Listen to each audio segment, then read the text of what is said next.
Good afternoon, ladies and gentlemen. Welcome to another exciting and everything and amazing Propagandacast from your host from Pearl Dane, the one and only Master Propaganda here of Psych Defender of the Fatherland of here to 2v2 on Pachino Farmlands. In the north, we have here HeartlessJ. To have the Heartless, or as the rest of us call them, lawyers. And we got VonMant, we're finding here for combined British-American force here. We got the 1st Armoured Division supported by elements of the 6th British Armoured. In the south here, we stand with Alpenwell and Empa fighting here for the German Army, Deutschland. Here setting out with the... Oh, Basil gets stuck a bit in there. He was sleeping on my shoulders before I started streaming. He likes to do that. But anyways, fighting here with the 16th Panzer Division. Got here straight into armored support and a Luftwaffe here for the Germans, by the sound of things, yes indeed, versus who knows what from the Allies as of yet. The British don't have any immediate giveaways. The Americans, of course, kept the Pathfinders, Scouts, or Jeeps. Weasels, I mean. But anyways, off to the races there. Also, for once, I remembered to get the unique team colours up before recording. Aren't I improving? And we're just 3 days away here. This video going up from the Steel Shepherd update. Of course, there'll be one more video after that, so give me some time to find some good replays from that one. But Thursday, definitely be some matches up there from Steel Shepherd. Looking forward to that. But anyways, shots fired here as Pathfinders engaged with Falchion Pioneer and Pathfinder Scouts. Ralph Squad moving in there. As always, by a big hearty thanks to my patrons towards the continued generous support allowed me keep making all these videos. A big hearty thanks, keep commenting, liking them as well, helps out immensely with the YouTube algorithms. But anyways, fight here in the north and in the south. Falchion Pioneer getting the Scouts here. We got Panzer Pioneer more on the way here for Alpenwell. Machining Gewehr team, they're moving up, occupying the nearby house. They won't be able to support the Falchion Pioneer, so right here they're going to be a bit isolated. In the south here, Panzer Pioneer, Panzer to the Sappers, and the section here, Vickers joining in there. Suddenly short up with the Ralph Squad. Up north, they're pressuring on the Falchion Pioneer. Pioneers closing in. Rapidly and aggressively. Falchion Pioneer, already low on health, they need to withdraw soon down to 3. We do get a satchel charge here, a bit of a surprise. We also get a smoke grenade here against the machine gun. Also note the use of flares here. Thumbs up to HeartlessJ. Over here to Empa. We got a half to go on there for Alpenwell. So 2 machine guns, 1 Falchion Pioneer squad. The Pioneers like going to be pushing into something faster. And yes, indeed, it is the Panzer Grenadier Company of Empa. There's a Wehrmacht Panzer Grenadier. Machine there's the Scouts catching the just narrowly, but the Ralph Squad is flanking up here, moving past the hedges and the rocks here to get the machine guns flanked. But there you go. Empa was one step ahead of HeartlessJ and had a machine gun coming, the machine gun's flank, and that way halting that flank there. Nice play there. Meanwhile, in the center, though, American force hit the fuel point here. Good play there by HeartlessJ in the south here. VonMant through the recce section there, fighting against the Panzer Pioneer and the Panzer Grenadier. 250 after got here for Alpenwell. And a quick sort of note there, but for those running in the YouTube comments asking about why did, the British and the Germans use bolt action rifles, whereas the Americans, for example, use towards semi-automatic rifles. The Soviets is a bit more complicated, but short version is basically infantry doctrine. Specifically how the various armies imagine the infantry are supposed to fight. And specifically in the case of the Germans, they basically imagine the machine gun to be the core element. So the infantry squad of the Germans were focused around machine guns, whereas the Americans, it was very much focused on rifles. So I think they went for semi-automatics. British, similar to the Germans, went for machine guns. So obviously, there are then differences in how they perceive the machine guns, like, should be prioritized, what they should be able to do best. Where the British went for the Bren gun, the Germans went for the MD-34 and 42, for example. So that's kind of like, how doctrine shapes, how they want their equipment to then, fight their wars, basically. And then, of course, in the case of the Soviets, of course, got some engagements here, but nothing major. They were kind of trying to do the same thing as the Americans. That is, they focus more like individual firepower by semi-automatic rifles. Of course, the Soviets couldn't produce enough by the time the war began. Plus, it sort of kind of, as the woman on, kind of realized, hang on, these PPS-841s are pretty bloody great. And so they kind of went hard on submachine guns. Anyways, shots fired here. We got strafing around here as well for Empa. Panzers in Norfolk Sea in the south, steady approach here by Alpenwell. Further south here, Sappers are busy. University going to catch the Panzers. Here we got a pack 40 down the way for Empa. The Panzer up there, Kanone 40, 250 after rushing southwards. Mines down here from Empa. Up north, their points being seized by the Pioneers.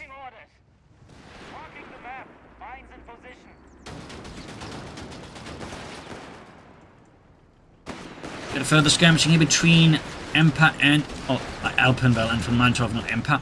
Center there, big push here. Basically, what's happening here is that HeartlessJ is basically now ignoring here Empa. So, he's kind of heavily focused on machine guns up north. So he just switches everything south. He's going to hit the flank here of Alpenwell, corner from his teammate.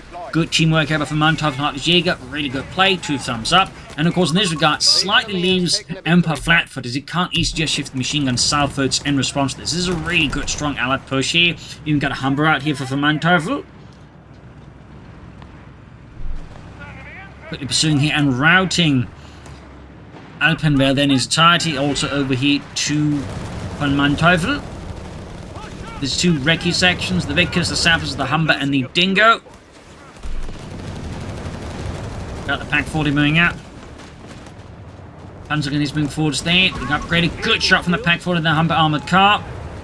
Route squad's occupying around here. We got the Falchion Pioneer flanking in there. AMD Forger setting up here. No. Can't quite see where the gun was sighted, so can't actually cover from there.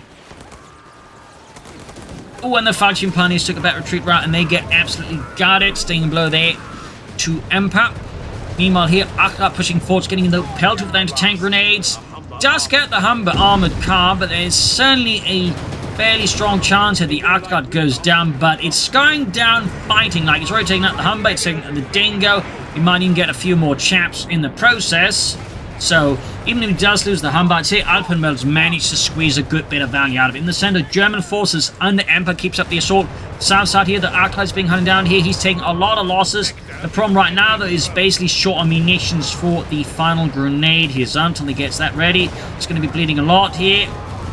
In this case, he doesn't even get the Arclight. So this ends up being hugely beneficial here for Alpenwell. Like, again, he took out the Humber. He took out the Dingo. He killed several members of a section, and he got the route coming, trying to catch up with it, but probably lacking sprint. They get wiped as well. This Arclight is just doing impressive work. Then sometimes it's a good highlight of why sometimes, I said work sometimes too many times. Sometimes that happens. No. But yeah, key point is, it's a good thing to know when and when to, like, keep pursuing a unit, and when at times, you may as well just, call it off rather than just commit more resources. In this case, it's kind of like a sunk cost fact. It's like, already so much manpower and resources being spent trying to take out this Arclight. Let's try a few more guys added. Like, in the end, they just, cost them more manpower. Obviously, had the British and the Americans just bailed off. Obviously, the armored car was out of the way, but they've lost a lot less manpower in the process. So, I think that was basically very much a case there of sunk cost fallacy there. Over here to HeartlessJ. Right from there, of course, lost from Ralph Squad. We got the Greyhound on the way there. Panzer's charging in, of course, Ralph Squad. Of course, this is another way of sort of German doctrine, evolved in a sense, as to sort of like, when developed the assault, they kind of figured out slowly that, hang on, this thing's bloody good. How about we start shifting the infantry towards using those instead of bolt-action rifles? Though, of course, the harsh truth is Germany just couldn't, like, make enough. And for that matter, not enough bullets either. But again, you saw that also in, like, other ways. For example, a lot of German troops were quite keen to pick up automatics from, enemy troops on this eastern front. The PP-841 was also very popular. So that's a bit of a continuation of that early discussion. And so, official doctrine got kind of like, also a bit sidelined with unofficial doctrine, if you will. Grand pushing into the Panzer Grenadiers up north here, moving forwards. We got the Pack 40 supporting the Panzer Grenadiers. A great shot from the Pack 40, slamming into the Greyhound. Engineers out here for HeartlessJ. He's gone for Spec Cups, though worth noting, and no weasels here for HeartlessJ. No weasels. South side Arclight pushing forwards here, now backed up by the Marder 3 early model. Sending sees the Americans. We've got 456, 435. Quick strafe from Empa to cover the Pack 40 as it hightails away there. Nice strafe there. Panzergun is pulling in here with the Sturmgewehre. North point here being seized, machine and Gewehr holding up. Sending seized by the Americans. South side here, German force moving forwards. Great shot on the Humber. Arclight moving in as well here. Could see another hit here on the Humber. Could see another one. German Panzer down at the being ripped apart here. Ground point with the Panzer Pioneer. Route squad moving in. Panzer to the route squad finding out their ground added as well. Shots being fired. Machine here. Ooh, bad angle there against the captain. Unless the captain decides to stand right in front of it, which he clearly does not. Anti-tank on the way for HeartlessJ. Back at the German base, we got not much here further. We do have a Panzer company for Empa already, not too surprising. Going to be a Panzer IV Rush, tend to be very common with most of our players. South side here, though, we got a second Artard out for Alpenwell. We got battling about there in the background. Over to Alpenwell's infantry, heavily depleted, is definitely being carried a bit more aggressive here by the Artard. Enemy forces have claimed our sector. Right, moving towards the center. Heading north at sea with Grenadiers and Pioneers. Closing in here with the bars and the M1 Garanti. Grand tank from the other angle here. Not great here for the Panzer Pion. We do have the Arc Guards on the other hand, making things quite miserable for the riflemen as they get absolutely shredded here by the Arc Guards. Brutal series of hits there in the south side. Then we got the Humber. He actually went for a second Humber now, I realised it. Spot another push here by VonMant. No further tech from him. Do get a 6-pounder gun here. We'll have to see, of course, how Hartless goes for next. Maybe more Greyhounds, maybe Chaffies, maybe Shermans and Hellcats. We'll have to see. Meanwhile, goes here for potential weapon. There goes, scores it. That's it. There's a good chance here. The Humber does get humbled here by the German Arclight punching up with the tank hunter section. Move up with the boys. Anti-tank rifle saps closing in as well here. Humber there does escape here as the boys keep the Arclights at bay. Brown squad are going in hard to catch the machine in a bad spot, but they get then caught by a lot of Panzer Grenadiers and are thus significantly outgunned. Even further up north here, Grey on there pursuing the Herring Pioneers. A few Grenadiers in a bit of a bad spot. He actually went for Grenadiers, I think, fairly late-ish on. Kind of makes sense though, in part probably because he just wants some cheap infantry to merge with the Panzer Grenadiers, for example. It can be a great way to help keep costs down. Meanwhile here, tank on the section now being overwhelmed with the Arclights. We got more chaplain forward, 6-pounder gun on the move here. Still no tech there for VonMant. Arclight there takes a great hit from the 6-pounder gun. Center there, attempted to grab back by the Allies. We got 412 versus 433. A lot of hectic action here. Panda 4 is on the way here for Empa. That'll be the first tank on the field. Will be the Panzer 4. North here, Graham going in hard against the Panzer, engaging with its 13-man gun and its machine guns. Panzer are clipping up the route quarter. The BAR is putting a lot of painful. And we got the strafing run here, but nice sprint here from HeartlessJ. Might be able to take out the Pack 40. Pack crew's just like, push, Otto, push! I'm pushing! Wait, I'm pulling. And we got a 254 reconstruct out here for Alpenwell. Pack crew there gets exterminated. And there go, tries to make off. There go, machine comes up here, at least trying to prevent the Americans from making off with the anti-tank gun. And there you go, Panther moving in here. Gonna be tough here to get that Pack 40 off. He's gonna reposition it, try and engage the Panther with it, which is probably his best bet, to be honest. Good shot there in the south side here. Arclights diving in here, bypassing the front line here off VonMant. Over here to Empa. Going here for the Humber. Once it's gone, we got Saps and anti-tanks moving up here. One Arclight kaput here. Good snare it up here. Meanwhile, up north here, Panther 4 dives in. Pack captured here by Empa. Panther 4 they get hit with bazooka fire there. Arclight there narrowly avoids destruction. SSF commander, of course, HeartlessJ providing him with some extra anti-tank assets and, of course, anti-infantry in a pinch.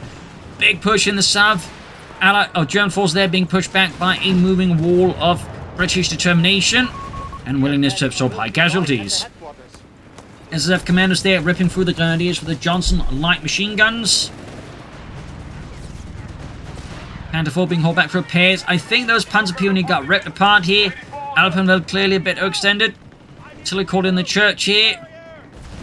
Further up north here, Panzer Grenadiers pushing forwards here. Grenades being employed here. Does retreat moving time. Nasty grenade there. Back at base. Panzers need repairs and healing for the men. A lot of pressure here. Is he going to go for infantry reserves? Most likely. Typically tends to be one of the prime reasons again Luftwaffe is popular, because infantry reserves is very good. Back at the Allied base here, we got more sappers on the way there for VonMant. 6-pounder guns more. Still not much in tech. Anti-tank guns there for HeartlessJ. Allies continue to control a good chunk of the map here, gaining the victory upon lead over the Germans and maintaining it, crucially. Further north here, Panzer Grenadiers without any armoured support here. Anti-tank support are easy prey here for the Greyhound. I think he realised he needs to withdraw those Panzergrenadier, though I think at this point, yeah. Oh, he's going for the Stugerleiter first. Interesting choice. I really would have figured the infantry reserves first, but he was ready to surprise me. Briefly considered support Armoured at Alpenwell, but decided against it. And over here to VonMant. Was gone for Armoured in a rare display. Don't see British Armoured a lot lately, partly because, again, Indian artillery is just, you know, absurdly good. It's not honestly, I think, because Armoured is banned, but, you know, Indian artillery is just so good. So obviously, the comes will be a Black Prince, will be just regular Churchills. We'll have to see 254 there supporting the front line. Truppen. Another big push here by VonMant. Meanwhile, German force moving forward here into the 6-pounder gun here. M1 anti-tank, but it's basically the same gun, just different names. So we called in here. The 254. The enemy has 300 points remaining. Back at the Allied base, nothing further happening here. Points lost. The enemy has control. We got a Flampanzer for Alpenwell. Interesting choice this late into the game. Typically try to rush out your Flampanzers, I find, so interesting choice there by Alpenwell. Interesting choice. Not bad, necessarily, in particular considering like how much infantry VonMant has. In the right section, it's getting quite good. And of course, as long as it doesn't get like hit by 2 6-pounder guns, at which point the Flampanzer fleet, well, obviously gets heavily damaged. Grand flanking against the Panzer with grenades off here. Further advance here across the center. We've got mines here covering the minor gaps there. Smaller paths, very good. Panther being repaired. Still, Panzer in the center here being absolutely ripped apart here. We got their HeartlessJ putting up fierce resistance and is absolutely ripping apart the Germans in the streets of Pachino. In the south here, VonMant keeps up assaulting here. Alpenwell, Accra down. Flampanzer there is in and dire need repairs. MD-34 here saving Alpenwell's bacon. And there's the Panther trying to flank around. It does get the ground though here, but hits a mine in the process. And we got a truck here on the way for VonMant, which is actually a bit interesting because most British players nowadays either go for the truck just by, you know, they have more to call in from Indian artillery, or they get it as part of the 17-pounder gun. But VonMant is actually just building the fastened truck here as a thing. And wow, we actually got double Flampanzers out of Alpenwell. That is definitely exceedingly rare. Grenades on the MD-34, 42. Anti-tank and bazooka team there pursuing. Flampanzer withdrawing a bit. Note that the same flamethrowers used in the Flampanzer would also be used later on the German flamethrower half-tracks. Remember from Cummins 1 and Cummins 2, they used the exact same flamethrower, just obviously on a significantly less armoured chassis. Over to HeartlessJ. Forward units report the Krauts are down to 250. Flampanzer is setting up for deep flank. Oh boy. Ambulance on the way there. There you go, nice flank here. 6-pounder crew there, finding things getting very hot in a matter of seconds. Incinerated, we got a lot of call in here by Empa though. I was about to say, wait, he's calling in an anti-tank loader just for the truck? Yeah, no, he called in to obviously with infantry. Now suddenly VonMant positions are utterly collapsing. Should have gone for the pulse and around the ambulance, but too late for that. Either way though, both anti-tank gun crews incinerating in a matter of seconds with this sudden shift first. But now we got HeartlessJ flanking in here against Alpenwell. We got Empa though covering his teammates flanking somewhat. Trying there we go. Flampanzers though counter-attacking, turning the flank against HeartlessJ and incinerating his men. Commanders moving forwards. Panzer the Bison in the southern victory point. Hot pursuit here in the center. Flampanzers diving after the commandos. Panther 4 firing away there. Diving in with the Flampanzer. 6-pounder gun firing away there. Troops are being incinerated still. We got a lot of smoke here. And the Flampanzer is kaput. Massive wall of smoke. They're going down, but a bit too late here to save the first Flampanzer. Meanwhile, 6-pounder guns being destroyed by the Marder. We got a Hellcat out here for HeartlessJ. Of course, he has finally teched up here. Still no sign of tech there from VonMant. German forces pouring into the center of initial tanks. We do in fact have a Empa. No sign of upgrades for them though. No armored side skirts or the officer quarters. And we got a Churchill tank now here for VonMant. Things are heating up in more than one way. And salvaging here the Flampanzer, no recovery vehicle. Meanwhile, Panzers pushing forward, trying to line a fireball. The British forces, including the Churchill tank. Panther force lining up. We got 426 to 140. The Germans are far behind the victory points now. Massively so. Enemy in control of all victory points. 417 to 140. Germans have got control of 3 victory points for now. Back here to Alpenwell. Our forces are down to 200 points. Got that big push here. Churchill supporting the infantry very much as intended. Rubbing ahead here. Got the Indy fit from the fire. Marnet gets off a great shot there on the Churchill tank as it lumbers forwards. Flampanzer there, keeping the infantry at bay to give the Marder more chance to shoot the Churchill without getting wrecked here. Center there, though, we can see that HeartlessJ even quick to occupy the terrain here and secured against German counterattacks mildly, I guess. They could definitely do with some mines. Falling back towards the southern victory point. We got 140 versus 385. Got another Marder out here for Alpenwell. Commanders pulling in here. Panzer moving forwards. And we got here the support elements. Could go for Stug D's and recovery half-tracks, though we're not really seeing any further tech from him. Beyond that, Panther Force pulling northwards here for Empa, even as Grenadiers are being routed by the riflemen. German Panzer assaulted. We got 3 squads of them. Still no officers' quarters here for any of the Empa structures. Do think he'd benefit from it as usual.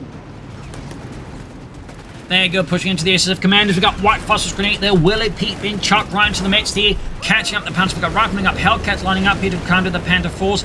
And we got a test strike further called in to mess up Empa's assault. He is finally forced back thanks to that. Too much resistance at too little gain. In the south here, Church moving forwards here. We got what looks to be artillery called in against Alpenwell's positions. We got that ambulance still hard at work here. Patching up the men. At least just serving a nice cup of tea. And we got another Flampanzer. Wow, I have never seen a German player this dedicated to flamethrower tank before. Which is a bit surprising. But anyways, Alpenmen here with double Flampanzer 3.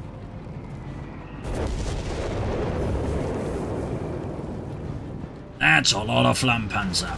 Northy Hellcat diving in here, causing a mess there in the northern lines of Empa, which are already grotesquely overstretched here. More Hellcats here. German forces slowly push towards the center in the south. Mass push here from Alpenwell. 109 versus 384. They definitely need to pick up the slack soon here. And there you go. British forces being met with double Flampanzers. And an MD-34 Marders doing their best to push back the Churchill tank here over to Empa. Panther Force flanking in here. We got machines up to cover the flank assault here. British in there being met by the double Flampanzers. They're just burning up alive. No burn warp will be able to save them. And there you go. Ambulance down as well. As Alpenwell keeps up the sword. Now we got double German loiters called in here. It's a massed incendiary blitzkrieg here. And the Allies are absolutely not prepared. Smoke is being deployed here. Counterattacks being launched with the Hellcats. Flampanzers being hammered here. But the problem is they also push themselves to the line of fire of the Luftwaffe. Churchill down. An absolutely massive push. And the sappers have been forgotten by VonMant. With crispy results ensuing here as the sappers get turned to ashes. Up north the Allied positions further collapse under Empa's Panzer Grenadier assault here. And we got a second Churchill tank out here pushing back the Panzer Force. Marder's being pushed up. We got 99 points left. What an absolutely crazy push here by Empa and Alpenwell. Meanwhile, weapon support on the HeartlessJ. Got another Hellcat on the way from as well. I suspect he's probably going to go for M16s here, as the M16 anti-aircraft half-track absolutely instantly deletes aircraft, basically.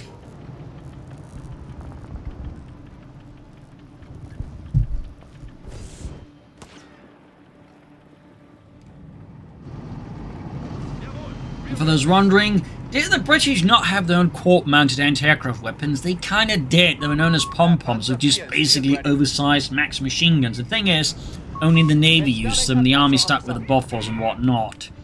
well, the pulsing guns. But they didn't really go for court-mounted weaponry in that sense. That was very much Navy business. They even had like 8 mounted guns, basically, instead of just court-mounted. 8 on some of their ships. So far in the Panzer IVs. Churchill then flanking in the Flampanzer III. Quick strafing up north here. Panzergrenadier moving vorwärts. Hellcats infantry moving towards the centre here. Mars they're getting engaged with the Churchill tank. Which definitely means the Churchill tank is way too close to the Marders if he could do that. But still, he's able to push back the Churchill tank here. Not enough support for the Churchill. Commanders are flanking in there with the bazookas. But are rapidly routed by the Flampanzer III. Things very quickly got too hot. Up north here, Panther 4, supported by infantry machine guns, are counter-attacking here, hoping to deny HeartlessJ northern points. Over here to VonMant. VonMant really took a beating from that push there. He's down to next to nothing now. Needs to rebuild his forces. Of course, in this regard, he did kind of overcommit here into the whole Churchill plan. I mean, it certainly is a lead plan, but not really much of a backup plan in case, you know, the Luftwaffe gets very, very busy. Of course, could have like gone for Crusader anti-aircraft tanks, at least help deal with it somewhat, but it seems like he didn't consider that until it was too late. Unit there white, bar dropped. Under enemy control. Got triple Panther 4s out here for Empa. Triple Marders and double Flampanzers here from Alpenwell. Definitely not east side you see too often. Heavy tank is reporting in. And another Churchill tank here for VonMant. Under enemy control. We must counterattack. From north here come Captain pushing back the Grenadier there in the centre. Engineers with the Panzergrenadier.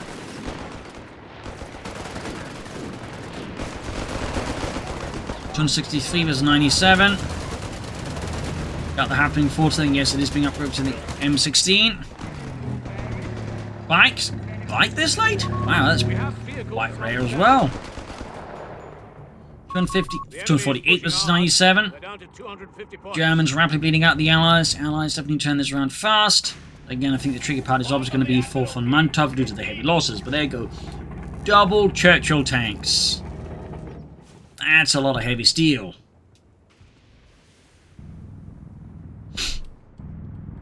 Still no sign of armoured side skirts here, or... Oh, at least one for the officers' quarters. Thumbs up there. At least for that. North here, though. Grenadiers with the BAR moving forward, to undercover the machine gun to contest the northern victory point here. United to Amerikanen. Panzers moving up here. In the south, though, VonMant over there is advancing his land ships there. His ground navy is on the move. Flampanzers are also on the move here, and of course got triple Marders in reserve. Honestly, this is where like maybe a 17-pounder gun could be a pretty good addition to help snap some of these Marders down. He's kept at a more respectful distance. It's that he needs like support here from a team like it. Although it's like make a concerted push here right now, but they could easily think wreck here though Alpenwell. This is quite vulnerable there to flank. I don't know if they're going to do it though. Over here to HeartlessJ with his M16 anti-aircraft half tank, which dismounts 450 cals. Not quite auto cannons like the flak feeling or the British pom-poms. We have a Hellcat reporting for duty. And there you go, another Hellcat out of HeartlessJ. So many Hellcats. 149 versus 97. Churchill tanks on the move. And there you go. Slow push it, anti-tank and they're spearheading it. I feel like this could have been coordinated a bit better. Like the Churchill moving forwards and then like once the focus was on them, then you could like dive in instead. Going a bit more quickly here. This making the Churchill tanks much easier to target. We also got a lot of cold in here and the M16 is nowhere near to be seen here. The Churchill tanks are getting focused down. Hellcats hammering in. He got this push here by HeartlessJ and VonMant is not very well coordinated. Units incinerated here, roasted by the Flampanzers. Churchill tanks now taking away. The Hellcats are finally on the move here. But quite frankly, at this point, it's too late. Aircraft shot down. The M16 doing its job here. Hellcats are finally arriving here, by the way. But again, it feels a bit late.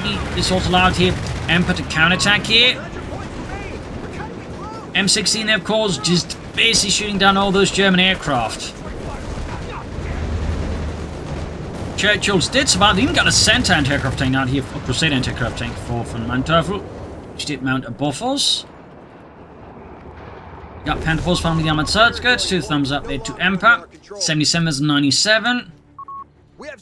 So this kind of went okay, I guess, from Montov, considering how poorly the assault was coordinated. I think they didn't lose the Churchill tanks at least, but obviously they could have done more damage. And the problem is, more crucially, is they're not getting a lot of victory points. In fact, they're bleeding them out very fast.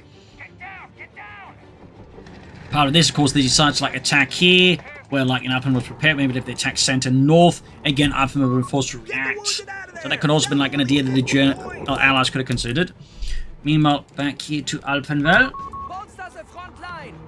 Or Panzerpioniere. They're quite good force composition. Typically don't see double Flammenpanzer, triple Marders, and a 254. Churchill's on the move again, but clearly we see he's pushing them in there not because he wants to, but because he has to. They're running out victory points fast. Again, they kind of already wasted precious time attacking this southern point. And again, they attack right into it because he can't, shift his forces fast enough northwards, because again, the Churchill tanks is just too bloody slow. 8 points left. Aircraft shot at 5. And there you go. Game over. Game over. Loss for the Allies, a victory for the Germans. Rather close at times, but in the end, tactically, I think the Allies, despite being well coordinated, there was obviously good teamwork there between them. Tactically, I think they struggle a bit to leverage their advantages at times. They could have flanked more. They could utilize the speed of the Hellcats, for example, and they're so a bit slow, I think, to prepare for, German aircraft, despite, double loiters, for example, is, in my opinion, very common. So I'm a bit surprised they didn't have, any options prepared for it ahead of time. Also, I feel again, while the Churchills aren't bad, I do think should have snuck in, some foot guards or 17-pounder guns, something else to support the Churchill tanks. I think that's slightly undercut for Montov as well there. But also, that last push, I think they shifted more north-center. I think they had much better success and have coordinated better. But all the way there. Hope you enjoyed this match and learned something from it. If you subscribe, like, share, tell your friends, tell your family, but not your enemies. This is Impelling Team. Cheers, and see you all tomorrow for another episode. Bye, everyone.